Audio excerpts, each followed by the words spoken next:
just to give people the backstory here. Yeah. I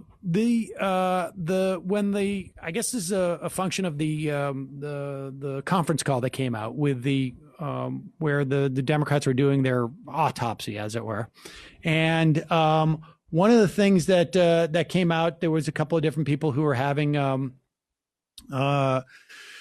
different issues, and I guess you could say some of the frontline Democrats, not all of them, but some of them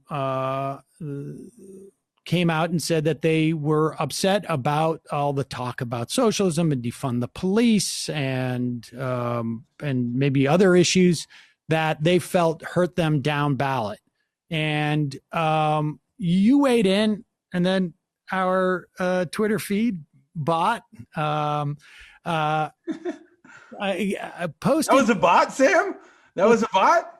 We just called Dorsey that. Oh, okay. And, yeah, we have a bot that basically does that. Whenever we see anything that is like that is in any way moderate, we send our Twitter feed after it. I thought it was a Russian bot initially, because it was a troll picking a fight, and I was like, oh, I just did a show on misinformation and cyber attacks from the Russians, and I was like, great, Sam's been compromised, and his show has gotten jacked, and here's a Russian bot trying to pick a fight with me on Twitter after I got retweeted by AOC. So this is perfect.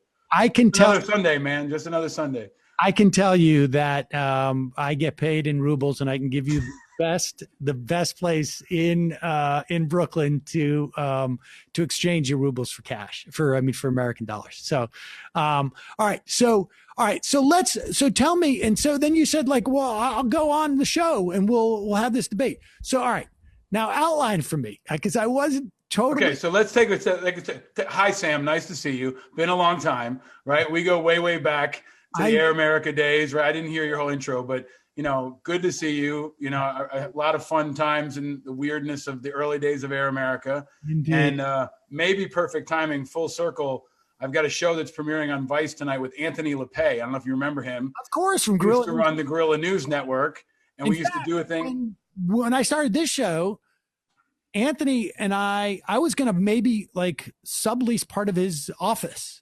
That was one of the places I stopped when I was like looking, awesome. Like, where could I do this? But yes, a lot of weird old school Air America crossovers. But he is the showrunner on this new series I'm doing tonight on Vice, and the Air America world's coming back together. I had Mick Foley, the wrestler, on my show a couple weeks ago, and we were talking about the early days of Air America when he was there. Yeah. So I want to give you a shout. It's fun to see this alumni network that is now off and doing. I was watching Glow last night, and Mark Maron's on there. Rachel Maddow's Queen of the Universe. I mean, all you guys are doing cool stuff. So it's good to be back with you. And look, this came out of a discussion initially pre-Veterans Day, right? Like a lot of what I'm talking about around Veterans Day is that trying to be a time where we could bring people together.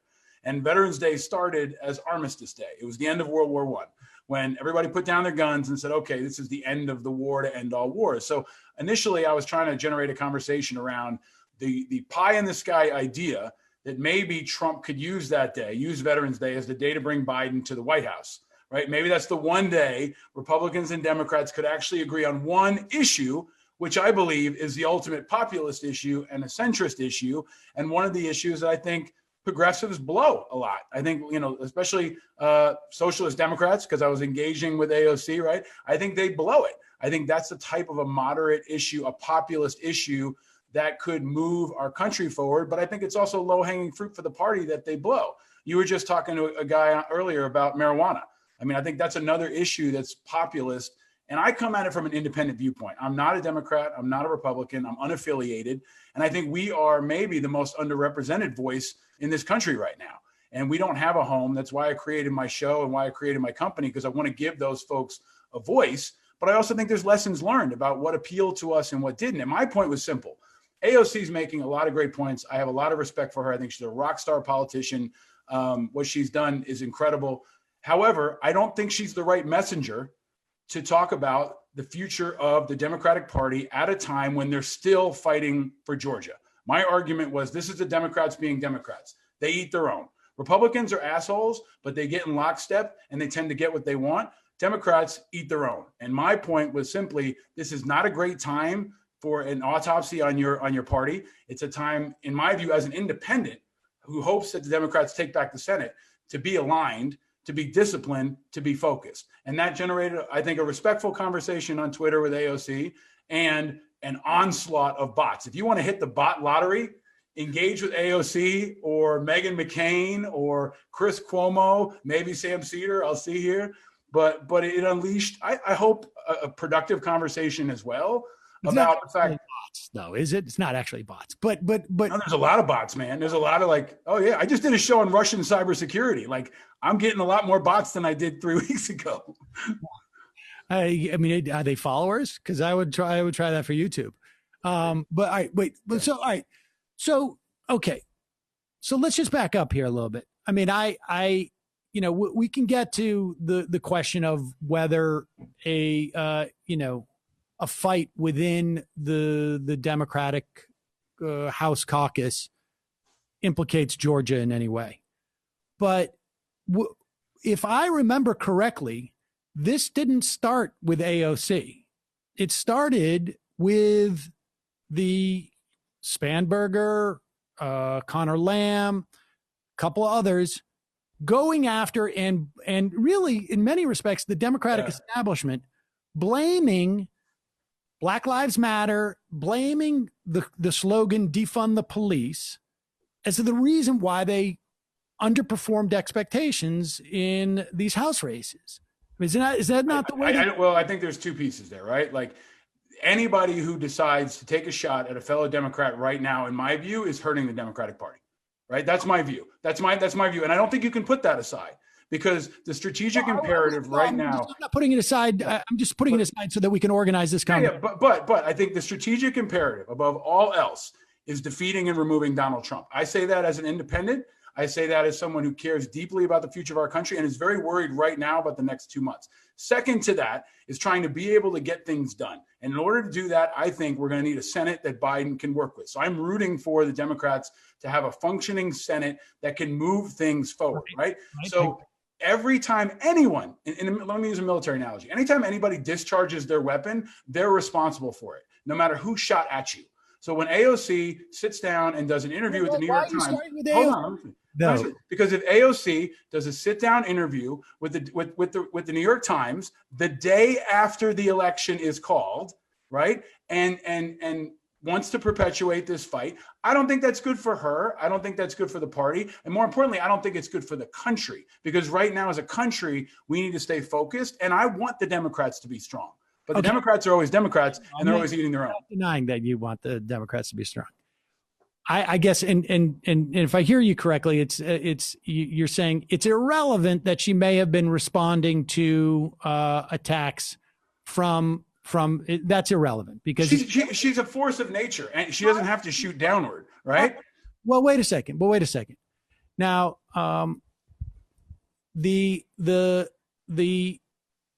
we saw after 2018, the Democrats did very well.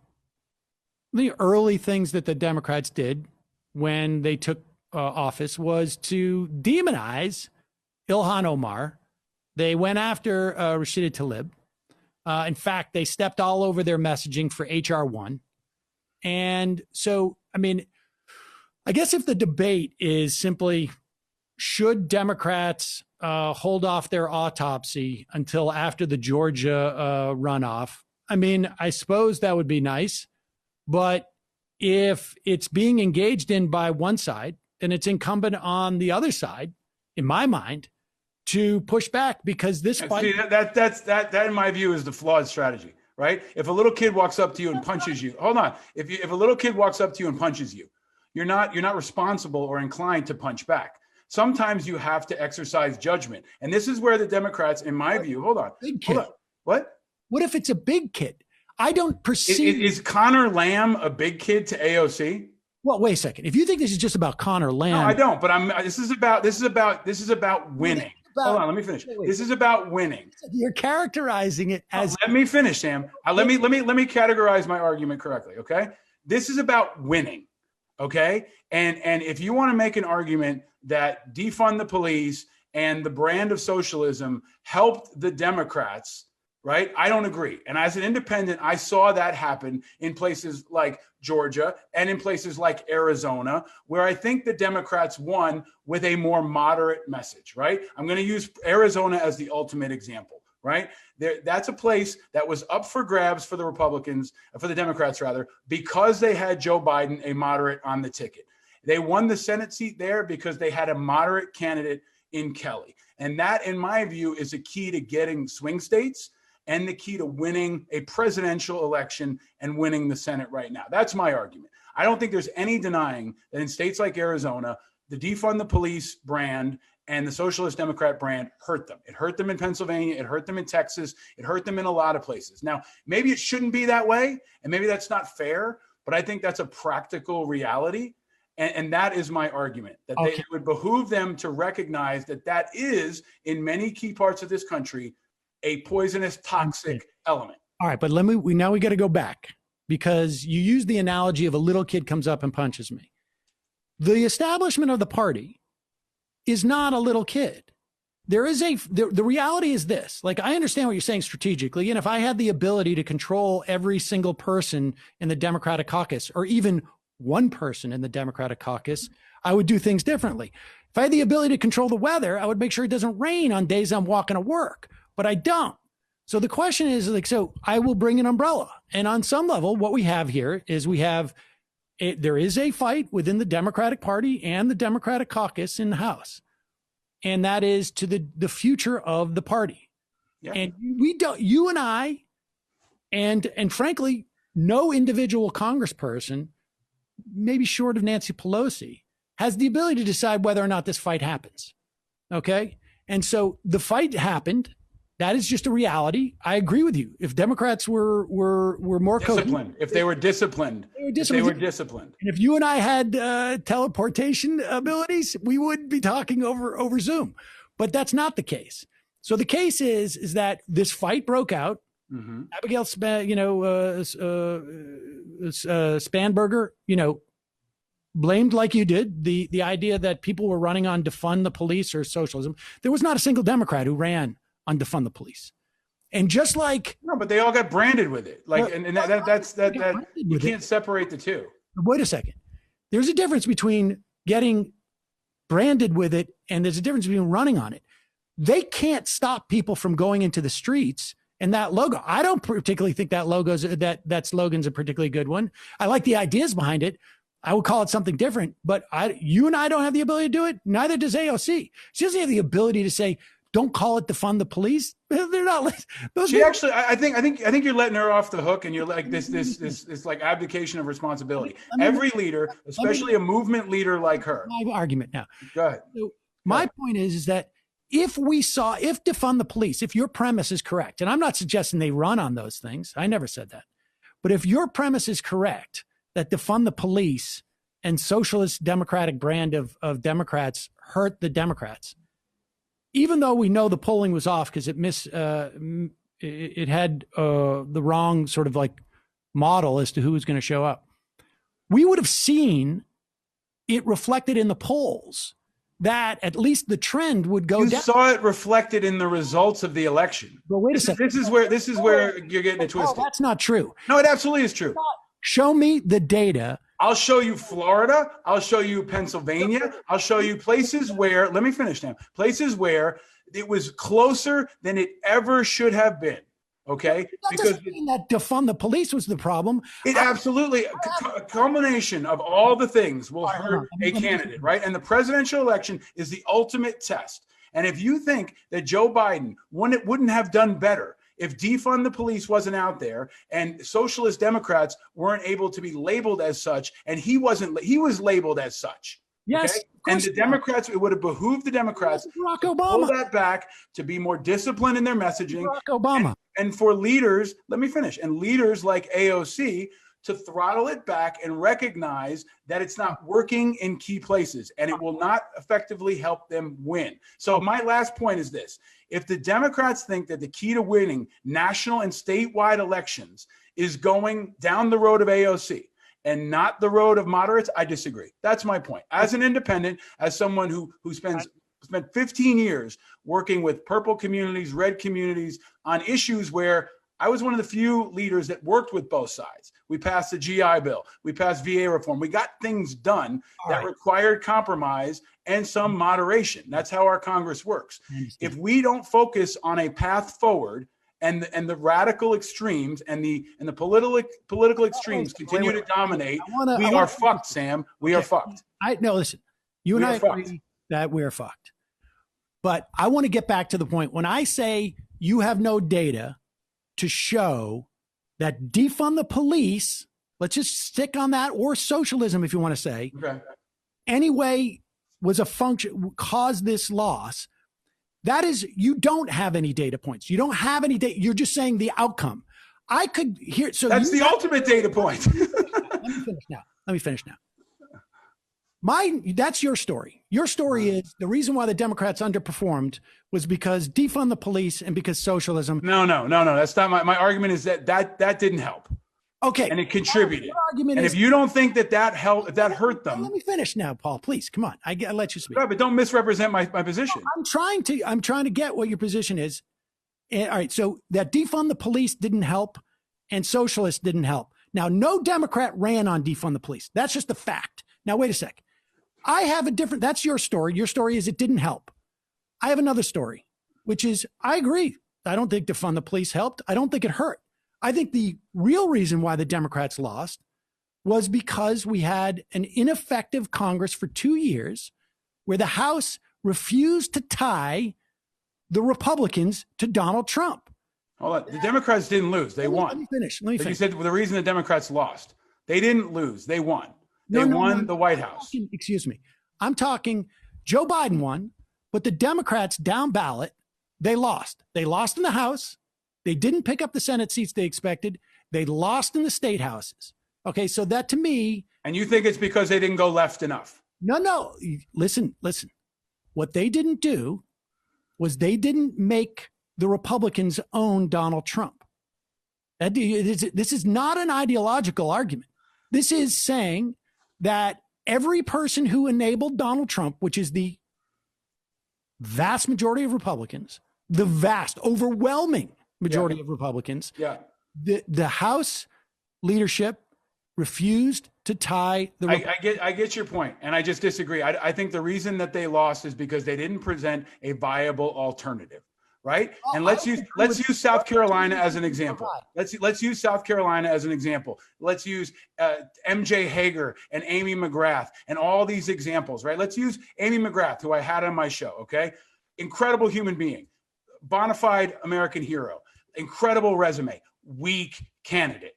OK. Weak, never ran before. No national visibility. Right now, that is a candidate who absolutely in her state of Kentucky, right, is hurt by the defund the police message, is hurt by the socialist branding. What policies did she run on? But listen, she gets branded as a socialist in Kentucky, in part because she's a weak candidate, in part because they have no ground game, in part because they're going headhunting in Senate campaigns instead of really building a bench and presenting viable candidates. There were a number of times where they did not have a viable, strong, and I would argue moderate candidate in the places where you was the ultimate. But she was not. This is where people get it twisted, right? Like I will argue, it's harder as a woman, okay, to win in Kentucky. We would all probably agree on that, right? Running against Mitch McConnell. If Amy McGrath had been a man, now I'm not wishing she was. I'm talking about the data, okay? Kentucky is much less likely to elect a woman than a man.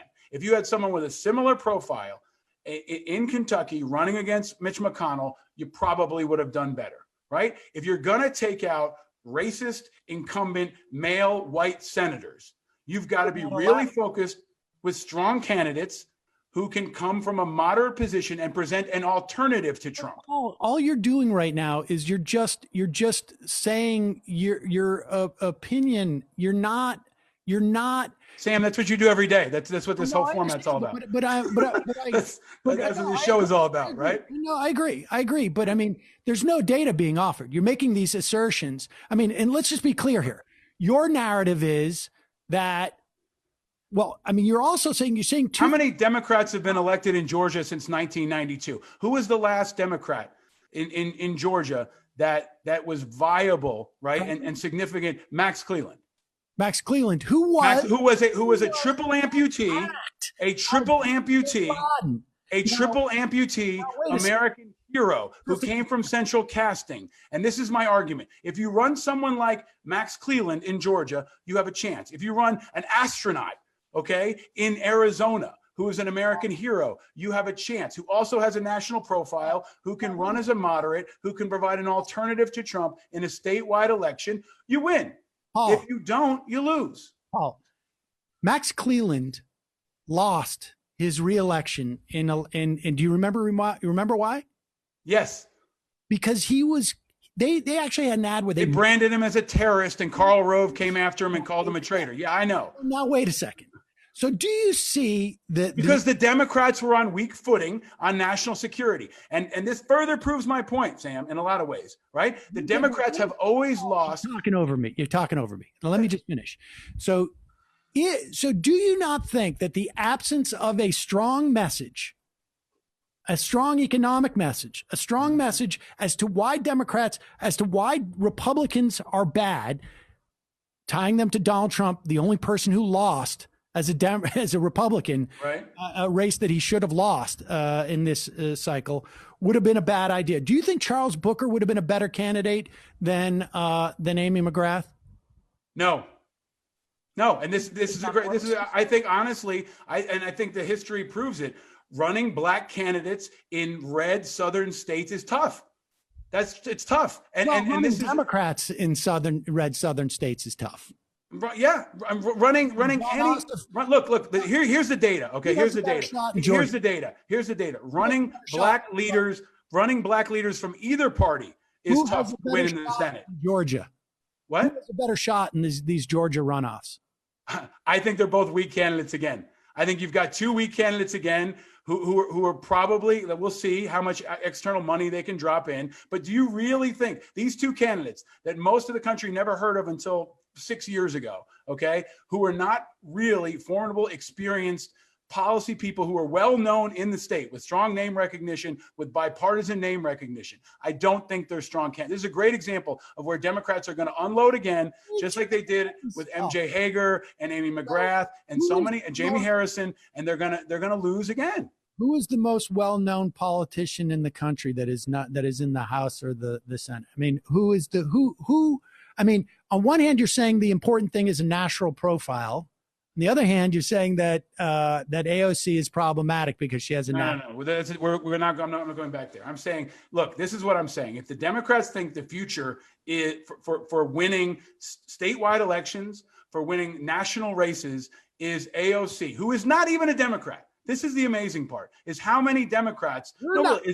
Is Bernie Sanders a Democrat? No, Bernie Sanders. AOC is a Democrat. They caucus with the Democrats. Are they really Democrats? Do you feel like AOC? There's a lot of I've seen a lot of folks loving to claim her. If I were a Democrat, I would not consider AOC a Democrat, right? And I would not consider Bernie. He's a socialist Democrat, which is different. It's basically a different wing of the party at this point. You're not a Democrat, and she is. But let's poll Democrats and ask what they think about that. It doesn't matter. It does matter. You want data? There's data. Is Bernie Sanders a Democrat? Bernie Sanders is a great example. Registered independent. Right. AOC is a registered Democrat. Okay. She's registered as a Democrat. Okay. Is she technically in accordance with the values of the Democratic Party? Do you feel like she is a Democrat? Yeah. She's a profile of a Democrat or a socialist Democrat. Sure. Of course. Okay.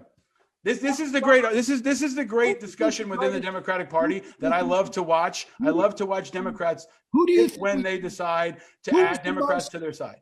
Who is the most Democratic Democrat in your opinion? What kind of question is that? Well, you just said Is there a difference between a Democrat and a socialist Democrat, Sam? I mean, I guess. Yes or no? Like there is a difference between an independent and a Democrat. There's a difference between a libertarian and a Democrat. Oh, I'm sorry. Listen, You're a little bit confused. No, I'm not confused. I think the Democrats are confused. And that's why I love having this conversation with Democrats. Because if you think that AOC is the future of your party, you're going to continue to get destroyed. That's the reality. America doesn't want it. Paul. The Bronx wants it. The Bronx wants it, and lots of Democratic activists want it. But in statewide elections and in national elections, it is going to drive more and more people away from the Democratic Party, and it's a recipe for more losses. That's my argument. And you disagree. I respect that. Okay, but give me an example of someone that has been as left center as Bernie Sanders or AOC, who's won in a statewide election in a purple state or on the national level. Who do you think is the most, you said who would Democrats consider a Democrat? Who do you think is the most democratic example of a Democrat? If I were going to poll it, to your point, if I were going to poll it, they'd probably say Barack Obama. Okay. Who do you think? That's who most Americans would consider a Democrat, because he's probably the most well-known Democrat in the world. Of course, the president. But I'm saying in terms of democratic. Does that not answer your question? No. In terms of Democrat, like the essence of being a Democrat, who was the most Democrat? Let me give you the best way. Why would you answer my question? Because I did answer your question. You don't accept my answer. So I'm moving on to a question for you. Give me an example, okay, of a socialist Democrat, right, or a member of the Squad, or however you want to categorize them. And again, I am not judging them, okay, on their principles. I'm judging them on their effectiveness to win elections. And here is my argument: if you want to see how badly they perform, look at national security and defense. They are poison on national security and defense across party lines. Across party lines, they're not voices of how did Max Rose do? Impact. What's the point about Max Rose? Max Rose is exactly. I know how Max Rose did. You're talking about, and Max Rose is proving my point. If Max Rose ran statewide, Max Rose would do a lot better than he did in Staten Island. Well, that's because there's people to the left of people in Staten Island. Because Staten Island is a red place, okay? Right. And Max Rose actually didn't run right enough for Staten Island. If he was going to win, he should have run more to the right. I know you may not think so. He may feel right in New York City, but he is not that far right relative to a Democrat like a Connor Lamb, or let's go back to a Patrick Murphy in a place like Bucks County, right? Max Rose looked conservative looked liberal on Staten Island, but he's not that liberal. Right. But he's not right enough for Staten Island. For Staten Island. What positions did he take that were too liberal for Staten Island? Okay, standing anywhere near Nancy Pelosi ever. Well, how could you do that as a Democrat if you're? I'm going to go back to the same word that I gave you earlier: discipline. Well, wait. What do you mean standing near her? Why did he get destroyed in Staten Island, Sam? Because they labeled him. They labeled him as a socialist. They connected him to Black Lives Matter. They did a Max Cleland on Max Rose, which proves my point to you. How could Max Cleland have avoided him being? Because the Democrats for so long have allowed themselves to be labeled as socialists and as weak on defense and as weak on police and as weak on the military. And eventually it comes back and bites you. And that's what happened to Max Cleland, no matter how good he is. Okay. They were able. But Paul, don't you understand what you're saying is that regardless of how far Max Rose or Max Cleland ran from Osama bin Laden or from Max Rose was out there. I love the cops. He was running against de Blasio. There is no winning if they're going to tar you that way. If there no, it's not. That's not the point. The point is that if the national strategy is not cohesive and recognizing there is no how those things. I agree. I know. You're in agreement on this. I think Nancy Pelosi's leadership has been horrible. I don't agree with you on that. I don't agree with you on that. Nancy Pelosi gets shit done. And a lot of folks may not like her. No, really, she has. She gets shit done. And I'm an example of someone who's worked with her and with Republicans and seen her get shit done. What did she get done? You want me to how about the GI Bill? She got that done. How about don't ask, don't tell repeal? How about things like that? Are those not significant anymore? You got don't ask, don't tell repeal. Okay. Well, I mean, those not significant to progressives? I don't think that was hard for her to get those done. Actually, it was very hard. And I was there for it. I was on the ground for it. And there are many people who opposed it, including President George Bush at the time. So it was actually a pretty hard fight. There's a lot of folks now who think don't ask, don't tell repeal was easy and the GI Bill was easy. Those were all hard fights. Yes. And Nancy Pelosi's leadership, I will tell you, as an independent, was essential in creating the kind of coalitions that you need to get stuff like that done. And you're going to need it on things like, let me finish. You're going to need it on things like budgets. Is AOC as Speaker of the House going to get a budget through, Sam? What? Wait, why do you have to make her Speaker of the House? She is because you're comparing her to the Speaker of the House. And she may run for Speaker of the House. I'm not. And she's challenging the Speaker of the House to be a voice for the Democrats. And that's our core argument here. That's our core argument here, Sam. What's the key to Democrats winning, going forward, and being able to govern as well? That's important too. But we'll put that over here, right? What's the key? Is the key going further left? The squad to discipline the base. Is that the thing? No. How do we get them? So you just think I want them to discipline themselves. I want them to discipline themselves. That's my core argument here, is that AOC would have been better for AOC and better for the party and better for America if she had held her friendly fire until after the election. That's my simple argument. Wait a second. She did. Why? She did an interview with the New York Times. Why are you focusing on her as opposed to Connor Lamb or Spence? Because she is influential. She is infinitely more influential than Connor Lamb. She is viewed by many as the future of the party. What about Nancy Pelosi? People think Connor Lamb is the future of the party. What about Nancy Pelosi? What about Nancy Pelosi, Sam? Do you think that Nancy Pelosi has nothing to do with trying to discipline or to engage? No, absolutely. She's just standing by. But this is where you and I'm going to keep coming back to the same argument.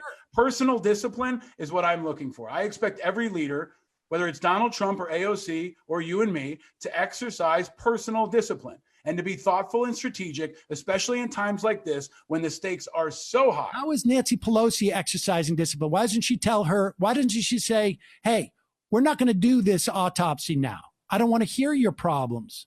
How do you know she hasn't and that AOC wouldn't listen anyway? She's made that clear. Well, I'm talking about Abigail Spanberger, who came out and directly attacked all of these people. And she did it first.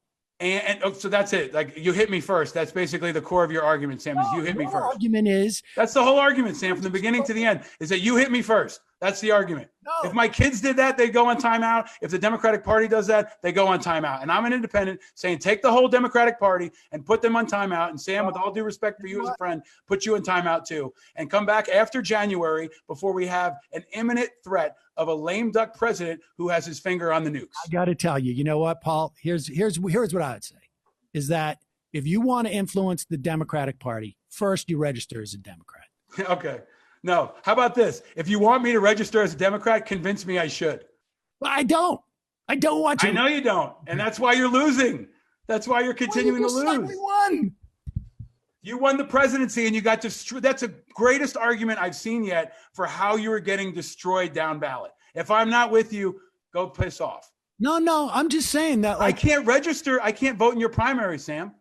I can't vote in your primary unless I'm registered as a Democrat. How about open primaries? You want me to align with you? Let me vote in your primaries. I think I'm in favor of open primaries.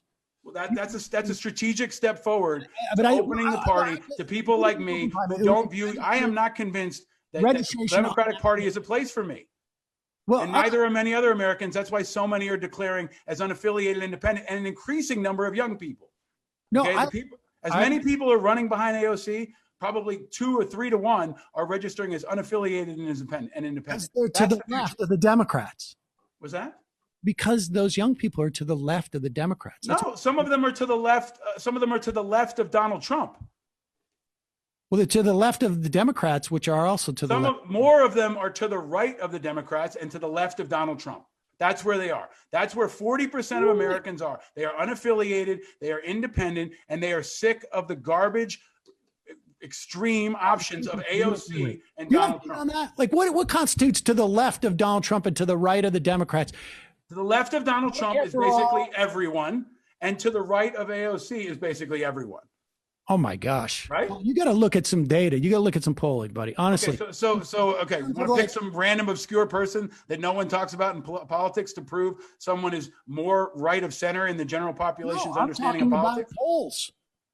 Okay. You want to see what the polling is on young people and socialism? Yeah. What's the polling on young people, Sam? What is it?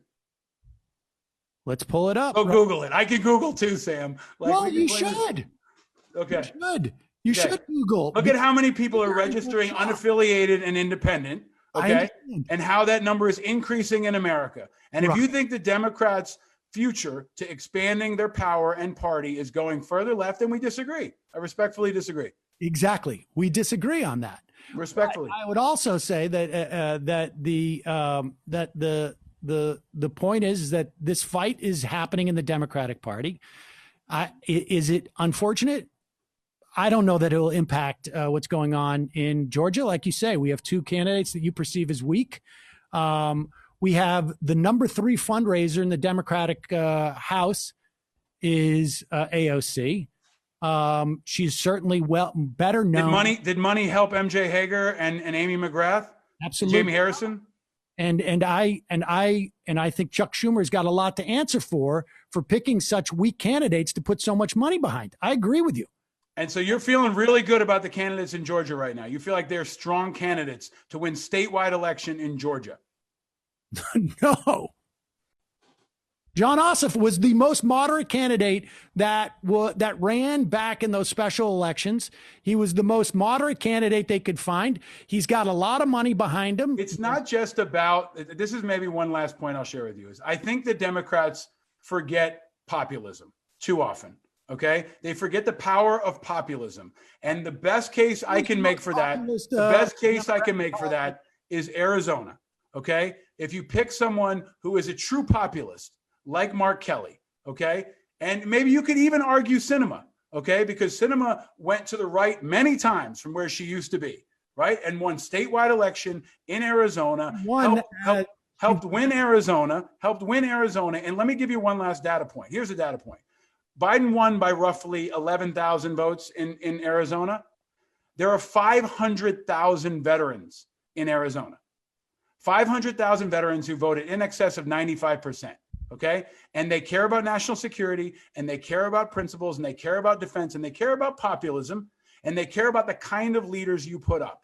And when Donald Trump attacked John McCain for 4 years, and they presented an alternative in Mark Kelly, they won at the top of the ticket, and they won in the Senate seat. That is an example for me in how you win in places like Arizona. That's an example. Data that came out of the testing from the Lincoln Project. I think this would be interesting for you, and I think it would be upsetting to you a little bit. Apparently, their big push on that, and I'm not saying this is indicative of anything. I just think it's the only data point that we have about that question. There's no doubt in my mind. The data point from a group of consultants is what we're going to hang our hat on. No, let me just finish, Paul. I mean, listen. I'm just saying this is one data point. I definitely think, in Arizona, I imagine there were people who are upset about his attacks on John McCain. I wish it had prevented him from winning in the first place. But it made the difference in Arizona, Sam. It made the difference. I have no doubt. John McCain was their favorite son. It made the difference in a core group of people, a moderate group of people that voted a very high rate, that are willing to switch parties, that's my point here. The independents and the unaffiliateds and what has been traditionally called the center in this country, in my view, is the real future of American politics. And it's also the future to governing. Okay. Because if we continue to try to govern with these extremes, we're going to get nothing. Paul, I don't know where you were over the past 20 years. Frankly, that you think that the Democrats were so far to the left before AOC, there wasn't a single person who was even remotely close to her. Really? Bernie Sanders wasn't around for 20 years? Was an independent. Okay. I've worked with Bernie Sanders, and where I was for the last 20 years is I was in Congress working on the Hill to pass legislation. No doubt it. You know exactly where I was for the last 20 years. I just don't know that. 5 years prior to that, I was in Iraq. So I I know exactly where I've been for the last 20 years, and I've been watching how government works and how politics gets done. Listen. And what I've seen is that the moderates are the ones who've been able to work across partisan lines in any political environment and get things done. Lincoln Project ran an ad that focused on what that Goldberg story on Atlantic. Losers and suckers. Exactly. Yes. Apparently that ad helped Donald Trump. They did a lot of testing on all the ads. Look, This is not. This is like a Donald Trump fact point. Like you're telling me about a poll that we don't have data on that comes from I'm telling you about it. So we're talking about whether or not one ad worked. That's going to be the entire premise of the argument. No, whether one Lincoln Project ad worked. One data point. I would argue that losers and suckers hurt him significantly with independents and with Republicans and may have cost him the election. I would hope. In a place like Pennsylvania, Arizona, so many states that were close. Polling or anything to assess that? Yes, I can share with you the number of independent voters who care about national security and defense. Look at find some polling data on how many independents, centrists, moderate Democrats, and moderate Republicans care about issues of national security, defense, and veterans affairs. They move voters. In this election, do you have any data that show, like even exit polling that says that? I'm open. Because exit polling is the reliable data that we're going to hang our hat on. I have 15 years of experience working with all different kinds of political communities, working on the national media and at the lowest levels of the grassroots. And I think I have a pretty good ear to all parts of this country. I've traveled all 49 states over the last 15 years, trying to get Republicans and Democrats to work together and succeeding on maybe the one issue when they actually do. Okay. And I've seen Republicans turn to Democrats and Democrats turn to Republicans. Your lived experience is the data. That's okay. I mean, I mean that you could be right. The Lincoln Project poll is your data? No. It's not a Lincoln Project poll. The Democrats assess all of their ads. Look, my data point is the election, okay? And that's the most persuasive data point I think you need to see. Oh, I agree with that election. It's the same argument that if Bernie Sanders had run, he would have done better than Joe Biden. That's fantasy. Like Joe Biden. That's fantasy land. What's that? You really don't like Bernie Sanders. I do not support Bernie Sanders, and I do not think he would have won. I think he would have been destroyed. You're bringing in topics that I have not even introduced.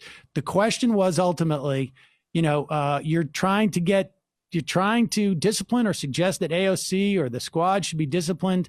And there's what I said is you keep saying that. Here's my core point, Sam. Democrats should stop shooting at each other, especially in the middle of a war.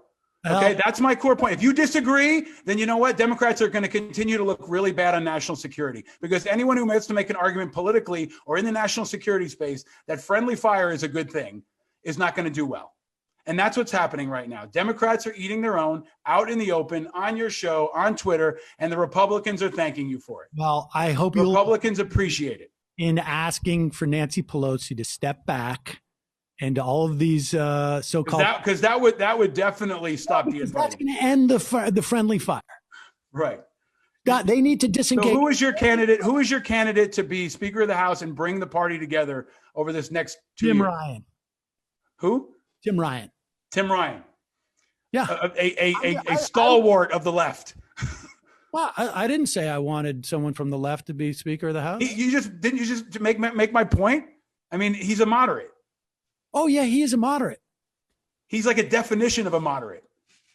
Exactly. I'm happy. Did you not just make my point for the future of the Democratic Party? No, I didn't. Okay. Because can we end there? Can we go to commercial now? What do we do? I think anybody but Nancy Pelosi should be Speaker of the House at this point. Okay. Well, I don't think it should be anybody other than Nancy Pelosi. But I do think that to end this discussion, you just made my point with suggesting that Tim Ryan be the Speaker of the House for the Democrats going forward. Do you want to know why? Because I think Tim Ryan will not have the control and will be exposed, is a moderate. Whereas Nancy Pelosi is perceived as you think that your Democratic Party wants a white moderate man to lead the House into this next session? You just said you think he should, right? I'm not saying that. I'm saying that would be a viable political strategic move, except that your party would never accept it. They would destroy him. He would do worse than Nancy Pelosi. Exactly. They would. So you want them to eat their own. You want them to put a guy forward that they will destroy from within. I want them to put a guy forward who will not be able to hide behind the veneer of being a on the left or a progressive, and then screw over that actual agenda. I know Tim Ryan. I like Tim Ryan. He's a great example of somebody that I've worked with on issues over the years, right? I think he is a moderate who can win in a statewide election at a national level. But even as someone who is an independent, I would not recommend a white moderate man be the next Speaker of the House of the Democrats if you want any kind of continuity in that party. I just don't think your party would accept that. I listen. If I don't think he could win, but you asked me whoever, and I was like, so then none of this is about winning. This is the Democratic Party in a nutshell for me. It's not about winning. No, it is. It's about something else. I want the left to win. Okay. And so the way the left wins is to put up Tim Ryan so he gets destroyed, and then someone comes in behind him, so that you can roll Tim Ryan. Yes. Well, I appreciate your perspective, Sam, and Republicans, thank you for it. Well, it's the independents who are really the problem, I think, with all. Right, we're the problem. Keep saying that. That'll make us join the Democratic Party. Well, people, you shouldn't take it so personally. Who cares what Sam Cedar says? I'm not a Democratic official. I take it personally because the stakes are so high right now. And I think one thing we can agree on is that this president is a catastrophic, immediate, urgent threat to everything. And if we can't be aligned on the simple things, then we cannot be aligned on the big things. And right now, Donald Trump has taken advantage for 4 years of the fact that the Democrats eat their own. Amy McGrath said she'd work with him. That's the problem with the moderate, and that's why she lost. We needed a Democratic Party that would show that Republicans are the problem because they are the ones who support Donald Trump. You have Mitch McConnell. I get it. Your argument is that we are the Democrats. We're not Donald Trump. That's what Joe Biden ran on, and it won. He also ran on I'm Joe Biden. And that's what he did. You may not think so, but that's why he won. That's why he won. Whole plan, Paul, was to make it a referendum on Donald Trump. Nobody contends that. You have to make it a referendum on Donald Trump and present a viable alternative. And that's what they did and why they won. And if they had presented Kamala Harris or Bernie Sanders or anybody else, we'd be talking about how they lost. Maybe. Definitely. Maybe. Definitely. All right. Get some polling data for next time. All right. Appreciate it. Paul, it was fun. Thanks for joining. This is the fun half hour, right? Well, yeah, but don't you have to go? I thought you had a hard out. I do have to go, but I appreciate it. And I hope you'll have me back because I love being a part of this. I will. It was fun. Thanks, Paul. Thank you, my friend. All right. Bye-bye. There it is, ladies and gentlemen. There it is. I mean, I think, Paul is somebody who just doesn't like the left of the party. And I don't think that there was, I think his argument is you can't win with the left of the party nationwide. And he knows this because he knows this. I just want to make a comment on the war metaphors and like the desire for party discipline in, a political party or military discipline in a political party. Reminds me of this research. Centrists are the most hostile to democracy, not extremists. Yeah. Well, I also want to remind him that Donald Trump, he lost to Joe Biden this time around. But let's be clear. I mean, he won last time by saying, by supposedly to the extent that, by crapping on John McCain, by crapping on the military. I mean, it's not like he won by a huge amount, lost by a huge amount. In Pennsylvania and these other states, 10, 20,000 people and whatnot. But I don't know if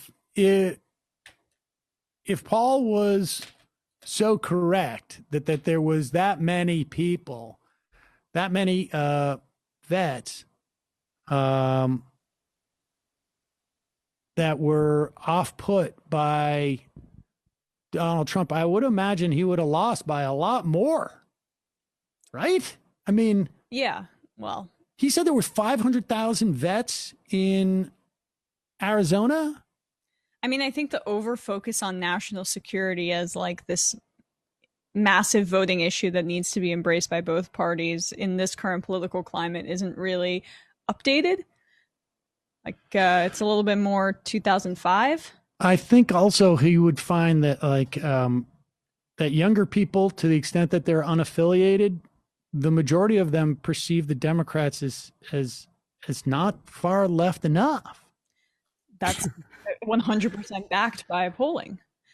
I mean, he didn't have a single data point for the. It's funny he said like next time bring some polls. He didn't have a single data point other than his experience, and he's worked. We should bring some polls, like literally. I mean, I just assume that people have a basic awareness of. I mean, but they don't. I mean, even on mainstream media, I mean, there's never an acknowledgement. There's Medicare for All is always discussed as a liability with the general public when polling is completely different and in a different reality than that.